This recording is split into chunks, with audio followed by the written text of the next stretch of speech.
1,000 who witnessed in person and watched Martin Luther King Jr. deliver his historic address.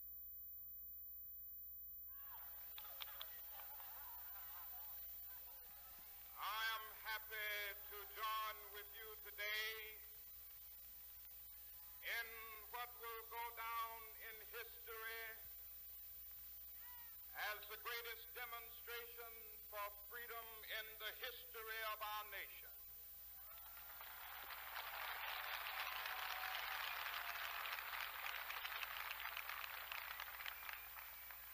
Five score years ago, a great American in whose symbolic shadow we stand today signed the Emancipation Proclamation. This momentous decree came as a great beacon light of hope to millions of Negro slaves who had been seared in the flames of withering injustice.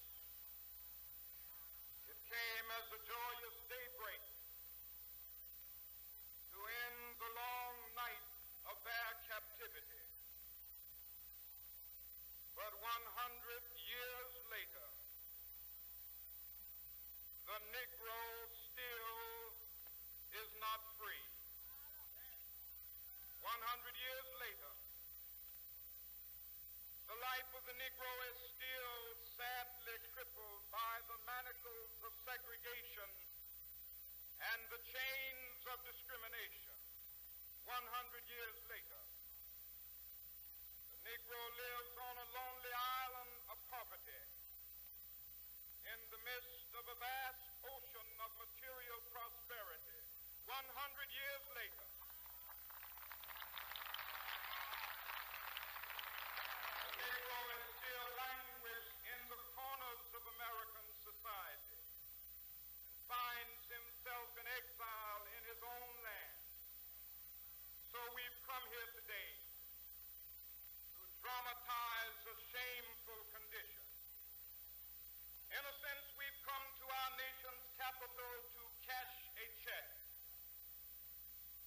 When the architects of our republic wrote the magnificent words of the Constitution and the Declaration of Independence, they were signing a promissory note to which every American was to fall heir.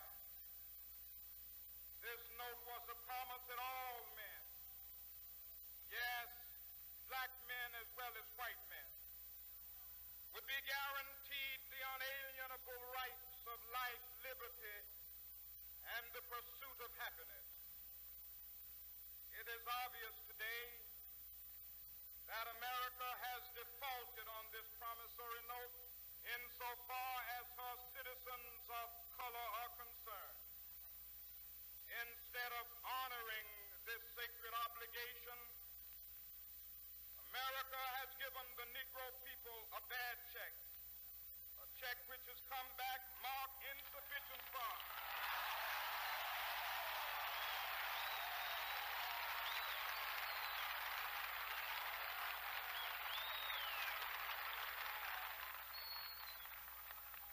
But we refuse to believe that the Bank of Justice is bankrupt.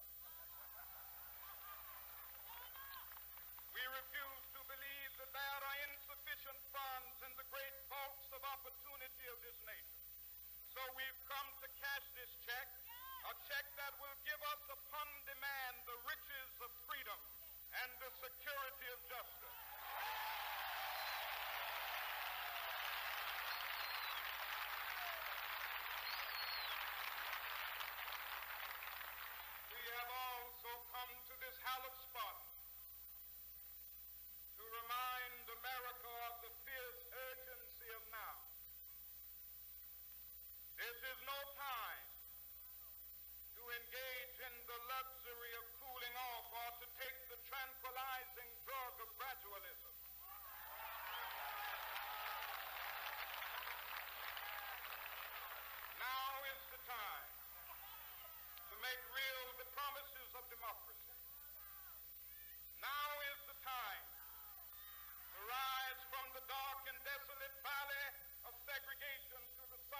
time. Make justice a reality for all of God's children. It would be fatal for the nation to overlook the urgency of the moment.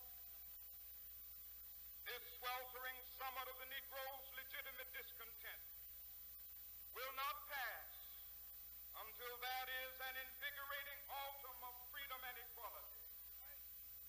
1963 is not an end, but a beginning.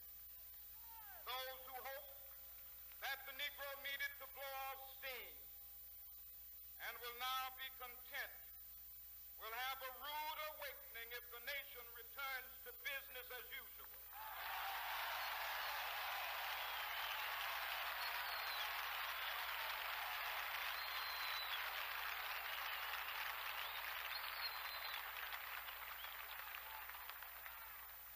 There will be neither rest nor tranquility in America till the Negro is granted his citizenship rights. The whirlwinds of revolt will continue to shake the foundations of our nation until the bright day of justice emerges. But that is something that I must say to my people who stand on the warm threshold which leads into the palace of justice. In the process of gaining our rightful place, we must not be guilty of wrongful deeds. Let us not seek to satisfy our thirst for freedom by drinking from the cup of bitterness and hatred.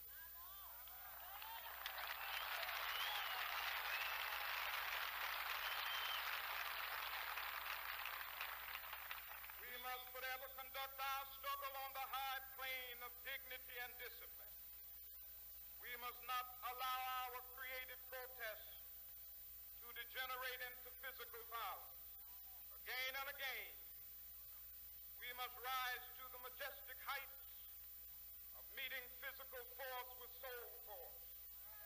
The marvelous new militancy which has engulfed the Negro community must not lead us to a distrust of all white people.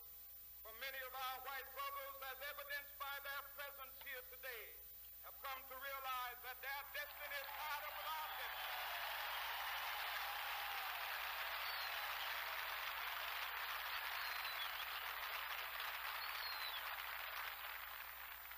They have come to realize that their freedom is inextricably bound to our freedom. We cannot walk alone. And as we walk, we must make the pledge that we shall always march ahead. We cannot turn back. There are those who are asking the devotees of civil rights, when will you be satisfied? We can never be satisfied as long as the Negro is the victim of the unspeakable horrors of police brutality. We can never be satisfied as long as our body is heavy with the fatigue of travel, cannot gain lodging in the motels of the highways and the hotels of the city.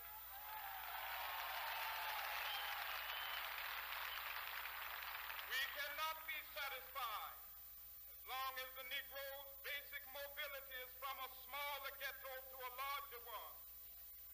We can never be satisfied as long as our children are stripped of their selfhood and robbed of their dignity by signs stating for whites only.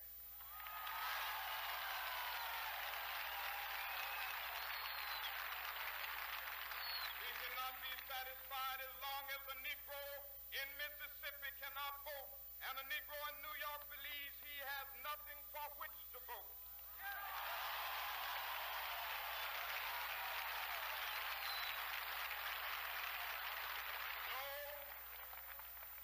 No, we are not satisfied, and we will not be satisfied until justice rolls down like waters and righteousness like a mighty stream.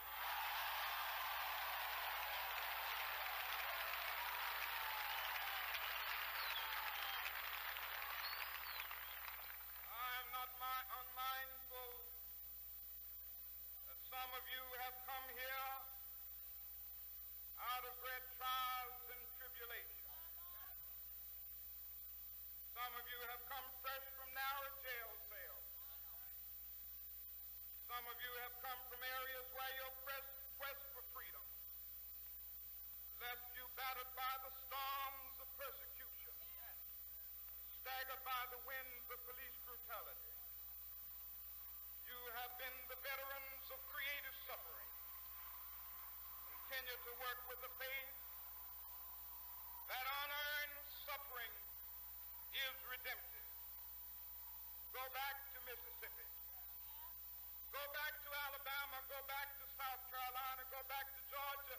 Go back to Louisiana. Go back to the slums and ghettos of our northern cities. Knowing that somehow this situation can and will be changed. Let us not wallow in the valley of despair. I say to you today, my friend,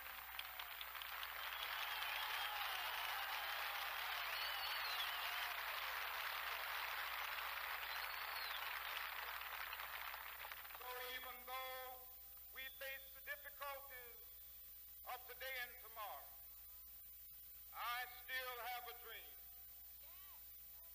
It is a dream deeply rooted in the American dream.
that.